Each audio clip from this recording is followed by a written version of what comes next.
skunk at the backyard barbecue, but I do have some questions. You know, we've heard about Market Street. Market Street, 650,000 square feet, 500,000 is retail and office.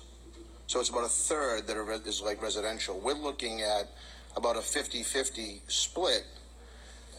And I have some questions for the mayor, if the mayor wouldn't mind answering some questions.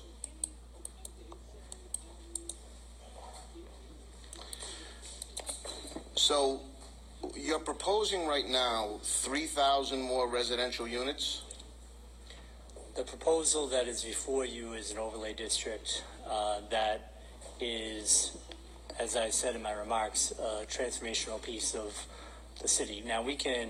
I understand it's transformational, and we have transformed a lot. We just found out from the assessors that 95 to 97% of new growth was attributed to residential development.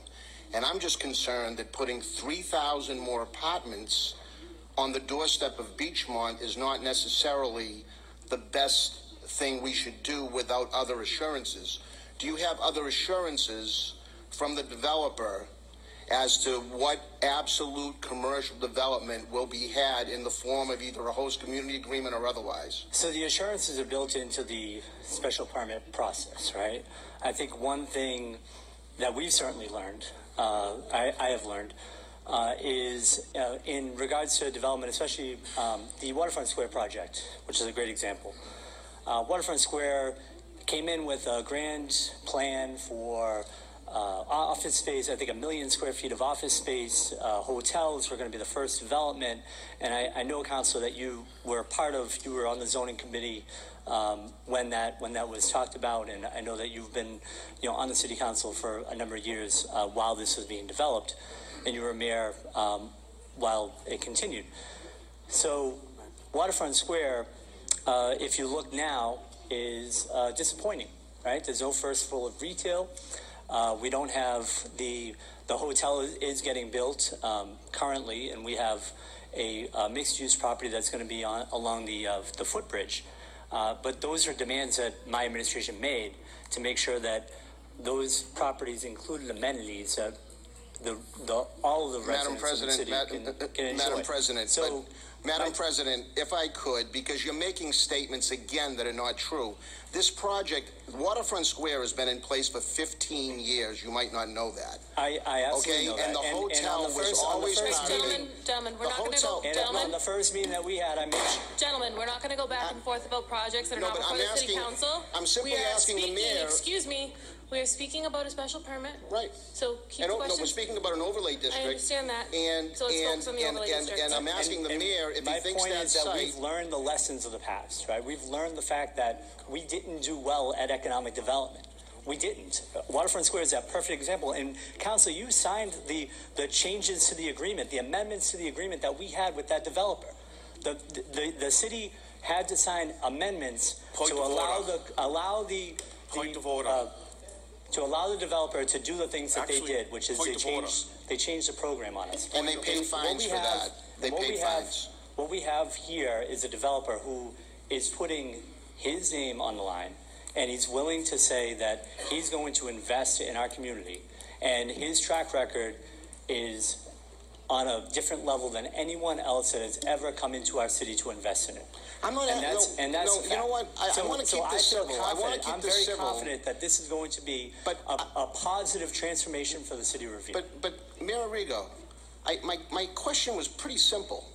You think that the city of Revere can handle 3,000 more residential apartments in addition to everything else that's going on around the city?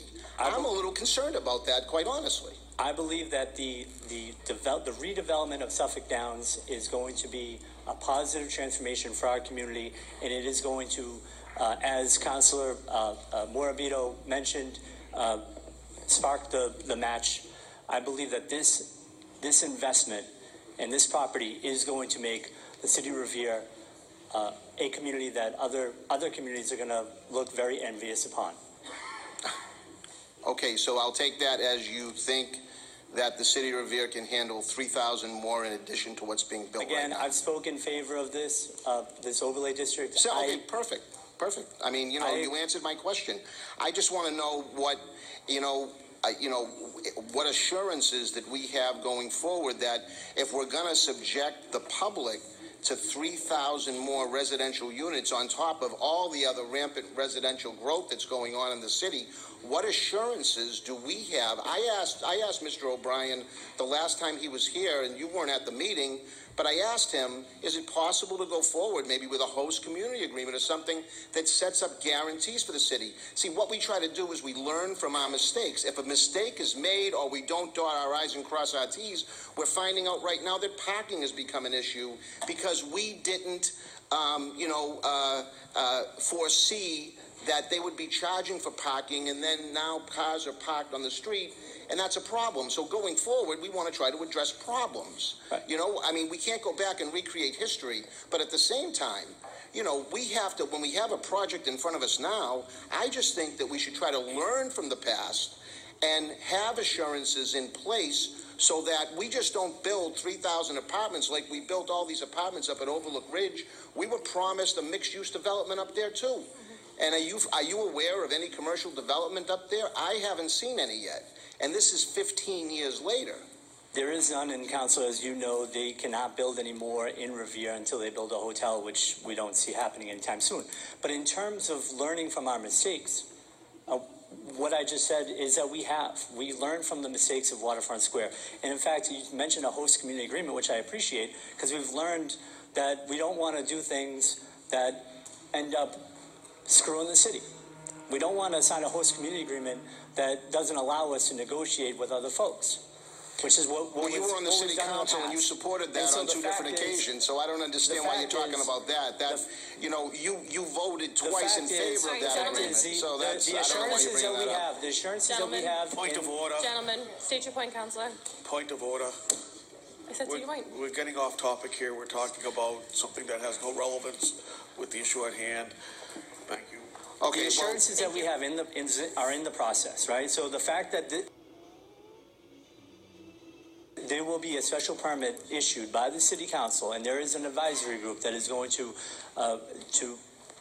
navigate the public process, and the fact that there is going to be a public process, and it's going to be over 10, 15 year time frame.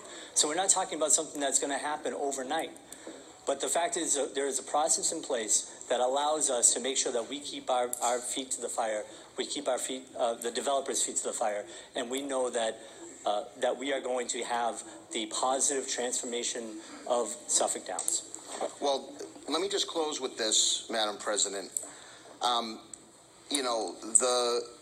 The overlay district is the first step. But once you provide the overlay district, I think the horse has pretty much left the barn. And, we can try to mandate all we want, but this overlay district is going to allow for certain rights and certain abilities for the developer to go forward in ways that he has laid out to us here. So I am just concerned, and I'm not listen, I've always known something is going to happen at the Suffolk Downs site. It's not going to stay empty.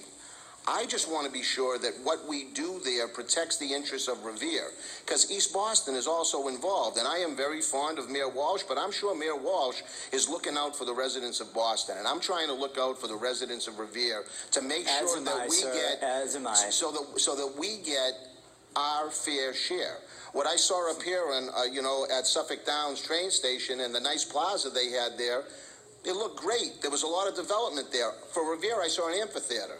I'm not sure exactly how much we're going to be able to tax that but, again, we need to pay attention to what the city of Revere is going to get. I am not trying to down this project because I want to see something developed there. Right now, it's wasted land. Right now, my goal is to protect the city. And I wanted to know what assurances that you had that the commercial development would go forward, and that, by the way, the infrastructure needs are met, because as we all know, there's water pressure issues, there's things that are happening right now to the residents of Beachmont. If you look at some of, the renderings that they've shown, it's going to be a very, very dense project that's going to have impacts. There's no question about it. So I want to know that these impacts have been addressed. You might know that, we tried, and I think it was scraped, to put forward Plan Revere, which would have done a 2-year moratorium on all residential buildings so we could figure out and zone, over a 2-year period in a way that would have been inclusive with all the neighborhoods, that we could have figured out what can be done by right, what can be done by special permit, where we should be growing and where we shouldn't. We haven't had that. Right now we have a proposal from a developer who, by all accounts, is a great developer. I don't disagree with you on that one bit. I think he comes with a tremendous reputation. But again, the late great mayor of Peabody, Peter Teresian, once said, it's not what the developer wants, it's what the city of Peabody wants. And I think that we have to look from the city standpoint. We're here as gatekeepers for the city. And while he's a great developer and a great guy, we have to do our jobs up here and be vigilant and diligent in protecting what we're going to be allowing for. This is significant.